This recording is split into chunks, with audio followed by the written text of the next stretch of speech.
Hi, my name is Julie Butler. I'm the Director of Preservation for the Durable Restoration Durable Slate Company, and I want to talk to you today about the Evangelical Lutheran Church here in Frederick, Maryland. So this church is often called the Twin Spires, and I think it's very clear why that is, but it didn't always have two spires. So I wanted to take you through the history of this church so we can see why we're restoring it and why it's so culturally important to our historic fabric.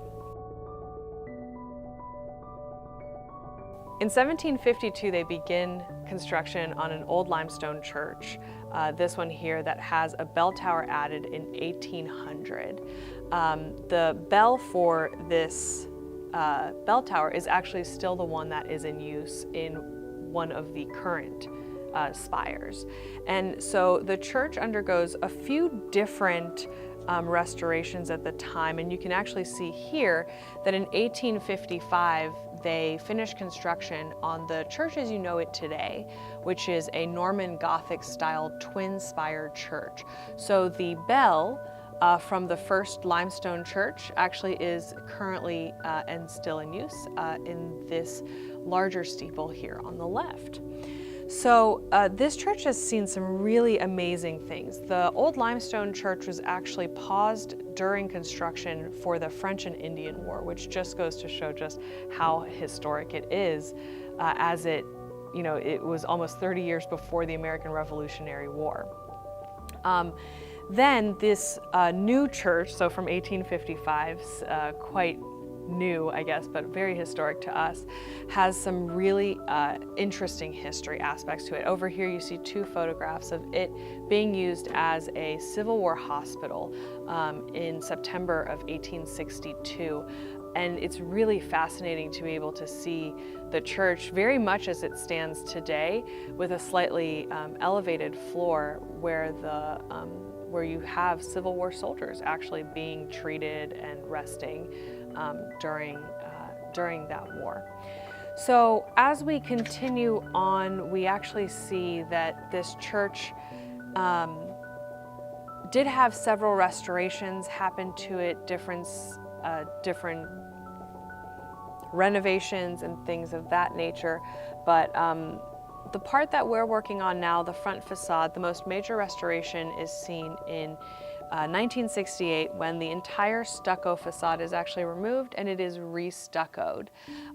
What we are repairing for the most part is that stucco finish, along with removing the failing coating and recoating it with a more appropriate mineral coating.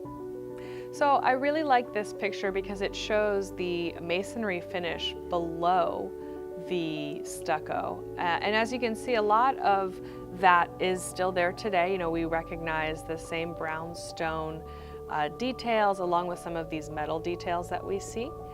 But it simply has a stucco coat over it. So that stucco coat is several inches thick, and we are repairing it. You can actually see how they're starting to install it over here. And we're simply repairing what is essentially the protective layer of this entire facade.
So we're in the west steeple, and I wanted to point out some really interesting aspects of the construction of these steeples, which again was in the 1850s, so prior to the Civil War, about a generation after the Revolutionary War had happened. So we've got all these voids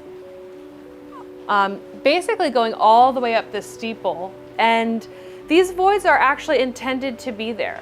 Originally, when the steeples are constructed, they're built out of brick masonry, and as they go up, they actually build the scaffold within, not as a freestanding member as we are used to it today, but actually part of the build, and then remove those wooden timbers that would have spanned across as they come back down, essentially during what we know as a punch-out list.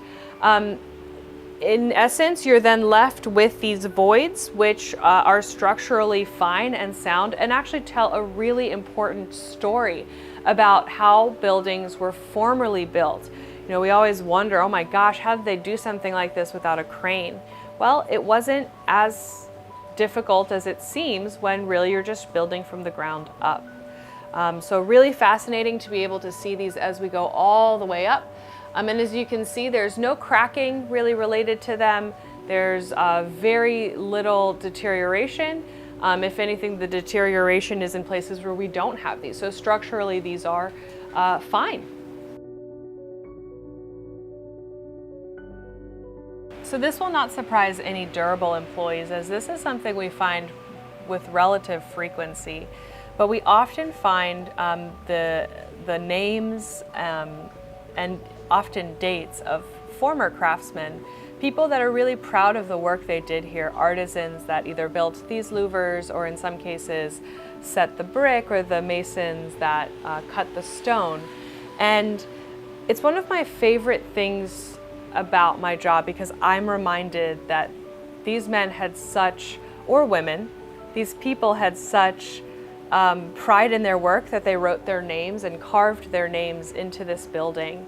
And I love being able to see that and honoring these people whose stories are likely otherwise untold, but the work that we do to preserve this building not only honors them, it tells their story as time goes on. This building will continue to persevere for generations, and these people, L. Rice, J.G., F.B., these are people who, like I said, their stories are otherwise unknown, but we're preserving their work. And by being really thoughtful and meticulous in terms of what we repair rather than replace, we actually get to preserve the work they touched and the building materials they put their hands on.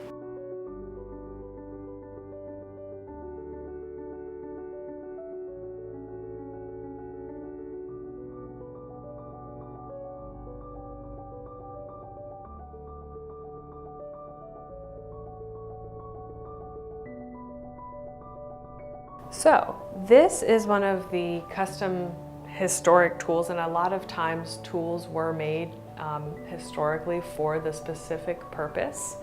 And this one here is actually a large wrench used to install the finials, which are basically one large screw with a large nut at the bottom. So as you can see, it's about 8 inches in diameter. This is seemingly extremely heavy iron. It's certainly a ferrous material, and this is one of those things that the idea was that you could use it to remove the finials. However, we've chosen not to do that simply because the finials are so strongly installed. We certainly don't want to affect anything that doesn't need to be affected. So instead, we will be repairing the finials with a man lift from the exterior rather than craning them down and repairing them on the ground. It's a bit more difficult, but it allows us to do something without potentially harming or changing something that doesn't need to be harmed or changed.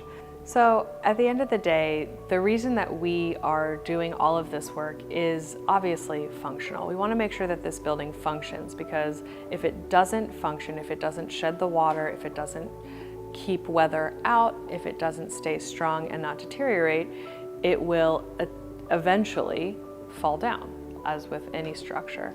Not that this building is at risk of that right now, but ongoing maintenance, which this could be considered, is important for that reason.